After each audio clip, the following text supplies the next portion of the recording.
Mike is 63. He retired 6 months ago after his company offered a buyout.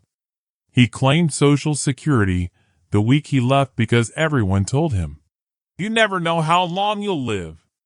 His neighbor Linda also retired at 63, but she hasn't claimed yet. 1 year later, one of them sleeps better at night. The surprising part isn't who claimed first, it's why one decision changed the rest of retirement. This video wasn't made to tell you what you should have done 5 years ago. It's for exactly where you are today. Because if you're listening to this and you're 63, like Mike and Linda, or maybe you're 67 and finally ready to make the decision, you already know that the math is different. Every piece of financial advice you've ever seen was written for someone with 30 or 40 years left. You don't have 30 years. Neither do I. And that changes everything about how this needs to work. My name is Frank.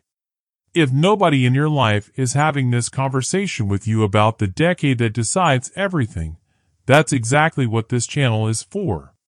Subscribe. Let's look at what the math actually says about Mike and Linda's decision. When Mike claimed at 63, he permanently reduced his monthly benefit.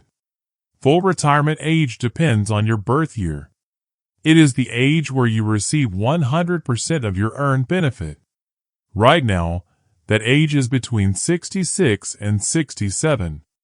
Mike claimed 4 years early. Because of that, his check is roughly 25% smaller. It's important to clarify, that isn't a temporary reduction. It's a permanent reduction. A smaller monthly check sounds manageable now. Standard advice focuses entirely on that reduction. You probably think the problem is that Mike locked in a smaller benefit.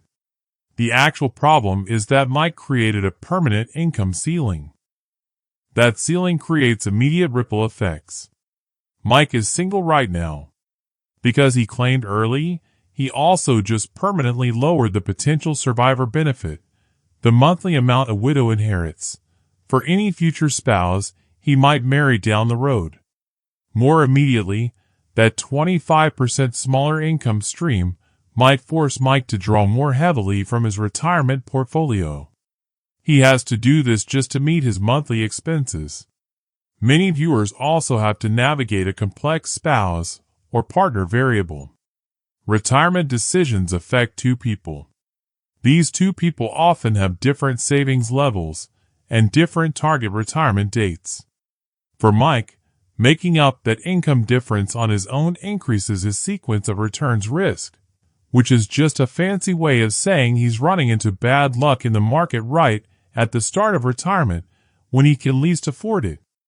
A market downturn right now does permanent damage to a portfolio. That damage cannot be easily repaired on a shorter runway. Most people think claiming Social Security is the retirement decision. In reality, it's just the first decision. Waiting sounds easy until you're living it. That's Linda's challenge. She retired at 63 but hasn't claimed. Because of that, she is funding 100% of her living expenses from other sources. She has to make a significant psychological adjustment. She has to watch her investment balances go down each month. Standard advice told her to always see them go up. She is also still writing a check to her mortgage company every month. That house won't be paid off until she is 72, meaning her retirement savings have to cover a housing bill she thought she'd be done with by now. To make matters worse, Linda must actively pull from her IRA, brokerage, or maybe work part-time just to handle the healthcare bridge. This bridge is the high cost of buying private health insurance out of pocket before she finally becomes eligible for Medicare at 65. Leaving a career that has defined someone for 30 years is a massive identity transition. It is a psychological event. Doing so while navigating private insurance is a significant burden. It is tough both psychologically and financially. You probably think claiming early permanently ruined your retirement. For most people, that's simply not true. We can run identical retirement plans for Mike and Linda. If we do, we can see how different strategies perform. Neither choice is a guaranteed success or failure on the numbers alone. Suppose Linda waits until 67. She will increase her monthly benefit by around 8% each year she delays past full retirement age. A larger monthly check significantly reduces her market risk later in life. It might also address her outliving money fear. This is the specific fear of running out of money in her 80s. It is completely distinct from the fear of not having enough now. A larger guaranteed income stream is a powerful defense. However, Linda might use all her savings while waiting for that larger benefit. If she does, she locks in a high income at the cost of liquidity, which just means cash in the bank that is easy to access when an emergency hits. That is the surprise. If her health fails in her late 60s, she might regret her choice. She sacrificed spending power during her go-go years. The math doesn't say, always wait. It asks a question. Are you truly comfortable drawing down your assets more right now? Are you willing to do that for a higher guaranteed income later? The real risk isn't always claiming early. It's making every other retirement decision as if nothing can be changed. Suppose you are 63 and you already claimed early like Mike did. Your focus must shift. You cannot fix theoretical claiming optimization anymore. You must focus on other decisions. You still have meaningful choices left. The best claiming age isn't the same as the best retirement strategy. If you are married, unlike Mike, and you claimed early, you and your spouse can still coordinate your next steps.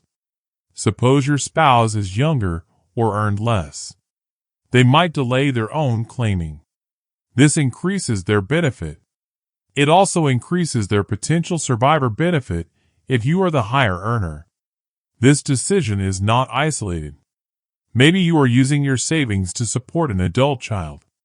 Many people in this audience provide regular financial support. This support competes directly with their own savings. Acknowledge that the math is already different. If you cannot stop that support, you must change something else. You must revisit your other drawdown strategies, which is simply your day-to-day plan for pulling money out of your accounts. Can you reduce unnecessary spending? Can you adjust your portfolio allocations to reflect your shorter timeline? The Social Security timing decision was a near-term choice. Now that choice is made. The decisions that follow are equally near-term and urgent. Your Social Security decision can't be separated from your health, your spouse, your taxes, and your spending. Even if Social Security changes in the future, your choices matter more. The decisions you make over the next 5 years will likely matter more than whatever Congress eventually does. Before this week ends, log into your Social Security account. Verify your estimated benefit at every claiming age. Write down your monthly spending. Calculate how much of it truly depends on Social Security versus your investments. If you're married, sit down together. Map out both claiming timelines, not just yours. Retirement isn't decided by one application. It's shaped by the dozens of decisions you make afterward.